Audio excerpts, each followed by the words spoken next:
O terceiro episódio de The Last of Us chegou dividindo as opiniões da internet.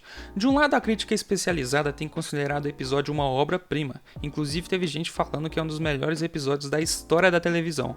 E por outro lado, muitos fãs do jogo têm reclamado da suposta falta de fidelidade com o material original. Será mesmo? Vamos analisar. O episódio começa com o Joel fazendo ali uma espécie de homenagem para a Tess, que teve o corpo destruído com os acontecimentos do final do episódio 2. A gente vê que a relação do Joel e da Ellie ainda está bem fria. O Joel não fala, mas aparentemente ele culpa a Ellie pela morte da Tess. E a Ellie fala sobre isso. O Joel e a Tess escolheram levar ela para conseguir a bateria de carro. Então a culpa não é dela. Foi uma escolha que os dois fizeram e, infelizmente, trouxe uma consequência. Mas a culpa não é da Ellie. Eu tava pensando aqui... Não precisa me consolar. Eu não ia te consolar. Eu só ia falar que eu tava pensando no que aconteceu. Ninguém obrigou vocês a me levarem. Ninguém te obrigou a seguir com o plano. Vocês precisavam da bateria ou sei lá e fizeram essa escolha. Então não me culpa por uma coisa que não é minha culpa. Então na cena seguinte a gente vê que a relação deles começa a melhorar um pouco, com a conversa ali sobre a cicatriz. E temos mais referências ao jogo. Na parte em que o Joel entra numa loja abandonada para buscar suprimentos, a gente tem uma referência aos momentos do jogo em que a gente faz o loot, a gente coleta os suprimentos abandonados nesses lugares. A gente também tem uma referência no momento em que a Ellie pendura a lanterna na alça da mochila, igual é feito no jogo. A personalidade da Ellie também é desenvolvida e aprofundada, como no momento em que ela entra na loja e fica muito animada com o fliperama que tem ali. Já que no jogo a gente sabe que a Ellie é meio nerd, ela gosta desse tipo de coisa, gosta de jogo, gosta de quadrinhos. Então é legal a gente ver isso sendo mostrado também na série. A gente também viu o momento da Ellie matando o infectado pela primeira vez. A gente vê que ela hesita um pouco por causa daquilo que ela conversou com o Joel no segundo episódio, sobre os infectados já terem sido pessoas. Depois, mais pra frente, os dois encontram um avião caído e a gente tem um diálogo que é muito interessante. A Ellie fala que o Joel tem sorte de já ter andado em um avião e o Joel fala que na época não parecia sorte, e é doido imaginar isso. Uma coisa que parece simples pra ele, como andar de avião, pra Ellie, que nasceu depois do apocalipse, é inimaginável. Você já voou num desses? Já algumas vezes. Que sorte. Não parecia sorte na época. Sempre pegava o banco do meio e pagava $12 no sanduíche. Cara, você voava pelo céu.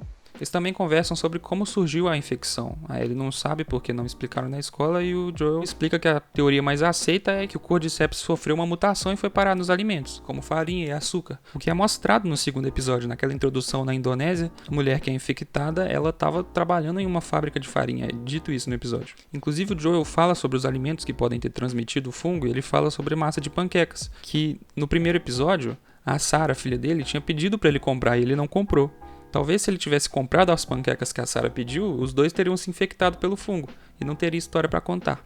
Eu acho legal quando a série dá essas pequenas pistas, esses detalhes que quem presta atenção consegue captar. O Joel também enfatiza como tudo veio abaixo muito rápido. Na sexta noite começaram a morder e na segunda de manhã já não tinha mais nada.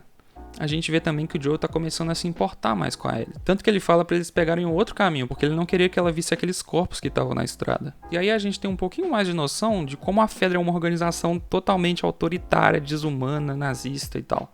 Os caras mataram dezenas de pessoas que não estavam infectadas só para garantir que elas não se infectassem. E é nessa parte, quando o Joel tá falando sobre as pessoas que foram mortas, que a gente começa a ver a história do Bill.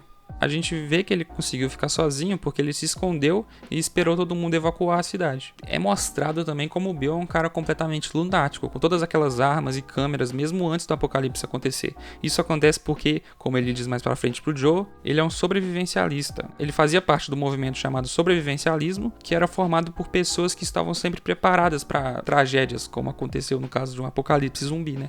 E essa história de origem do Bill é algo legal de ver, porque no jogo isso não é mostrado, a gente fica curioso, como que ele tem essa cidade só pra ele? Como que aconteceu isso? E na série é mostrado isso, ele pegando as coisas das lojas, construindo uma cerca em volta da cidade, fazendo armadilhas pros infectados, é legal ver o início disso. Então se passam 4 anos e o Bill conhece o Frank, que caiu dentro de um buraco, uma armadilha do Bill. Então o Bill resgata ele e o Frank consegue convencer o Bill a deixar ele comer.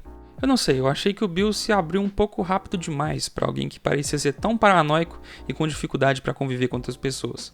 Também achei um pouco estranho o Bill ter feito aquele prato chique, bonitão pro Frank. Talvez ele já tivesse interessado romanticamente de primeira, o que também seria meio conveniente, né? Mas tudo bem. Então os dois se aproximam, tem aquela cena do piano, eles se beijam e as coisas acontecem. Essa relação dos dois é sugerida no jogo, mas não é mostrada claramente, e é completamente razoável que tenha acontecido parecido como é na série, com exceção do final, mas eu vou falar disso mais pra frente. Então se passam 3 anos e eles conhecem o Joel e a Tess. O Frank diz que conheceu ela pelo rádio, mas eu senti falta de eles mostrarem como isso aconteceu. Como ele conheceu a Tess e desenvolveu essa relação ao ponto de convidar eles pra jantar. Tipo, é um apocalipse zumbi, não dá pra confiar em qualquer um, né? É legal a conversa do Bill com o Joel. O Bill é muito rabugento, igual ele é no jogo, e fica uma explicação de como eles se ajudam, trocando as coisas da zona de quarentena, o material da cerca, entre outras coisas, e o Bill ajuda com armas e o que eles precisarem.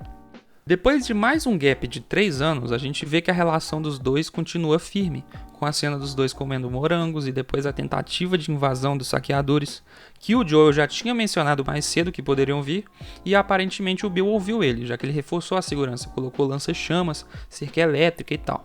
Nessa cena pareceu que o Bill fosse morrer, porque ele levou um tiro e ficou falando pro Frank chamar o Joel, para poder cuidar dele, como se ele estivesse se despedindo, mas não foi o caso.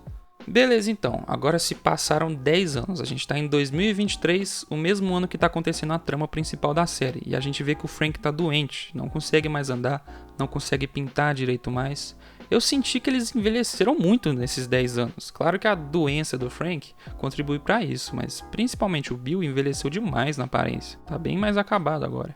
Então o Frank fala pro Bill que ele não quer mais viver, já que com essa doença ele não quer mais estar ali. Não é contado pra nós qual que é a doença, mas o Frank disse que não tinha cura mesmo antes da pandemia, o que é uma dica, pode ser algum câncer, Parkinson, entre outros. Então a gente vê os dois vivendo o último dia do Frank. Eles se casam, é uma história bonita e no fim das contas o Bill decide que vai morrer junto com o Frank, porque ele já viveu o que tinha que viver. E aquele era o propósito, bem Romeu e Julieta, né? Tá bom, agora eu vou falar. Eu não gostei nem um pouco dessa decisão. Antes de me aprofundar, vamos relembrar o que acontece no jogo. O Bill, o Joel e a Ellie encontram o Frank morto, depois de ele se enforcar porque ele estava infectado. Ele deixa uma carta de suicídio dizendo que não aguentava mais viver com o Bill e que odiava ele. Fica subentendido que os dois eram um casal, mas com certeza um casal que não terminou bem. Eles tinham se afastado e no final de tudo, o Frank já odiava o Bill. Bem diferente desse fim que a gente viu na série. Mas ok, é uma adaptação e não precisa acontecer 100% igual é no jogo, claro que não. Mas eu acho que a gente pode questionar essa adaptação. O fim dos dois no jogo é trágico e na série foi um final feliz. Eles morreram em paz e se amando.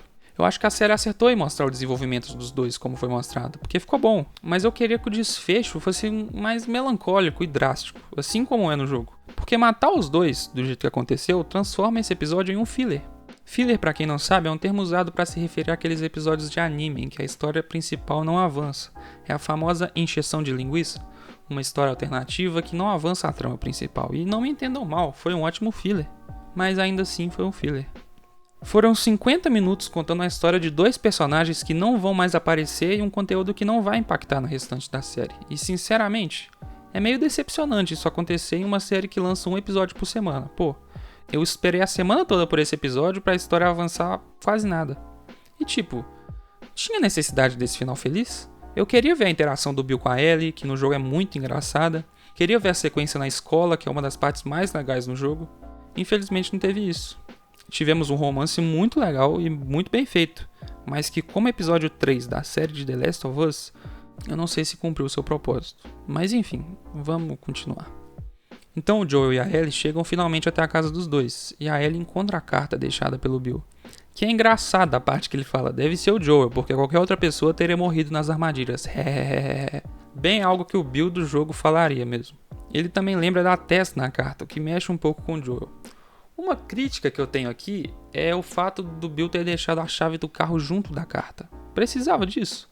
Foi um pouco conveniente demais, meio Deus Ex Machina, sabe? Aquela solução mirabolante que surge do além. Pô, o Bill nem sabia que eles iam precisar do carro. Podia ter deixado a chave dentro de uma gaveta ou jogado em algum lugar, seria mais natural. Depois disso, o Joel coloca a bateria do carro para carregar, conversa com a Ellie sobre as regras para levar ela, fala que o Tommy tá em Wyoming, assim como no jogo, o que eu achei que seria diferente, porque no primeiro episódio eu tinha entendido que o Tommy estava vivendo em Boston junto com o Joel, mas aparentemente não. E quando o Joel e a Ellie descem até o covil do Bill, a Ellie fica impressionada com a quantidade de armas. E eu senti uma referência ao jogo nesse frame aqui. Isso é claramente uma referência às bancadas de trabalho que a gente usa para melhorar as armas no jogo. A Ellie também veste a clássica camisa vermelha que ela usa no jogo. Isso aqui é fanservice no estado mais puro possível. É muito legal ver isso para quem é fã do jogo. A Ellie também pega uma arma escondida. Isso com certeza vai ser importante mais pra frente no jogo.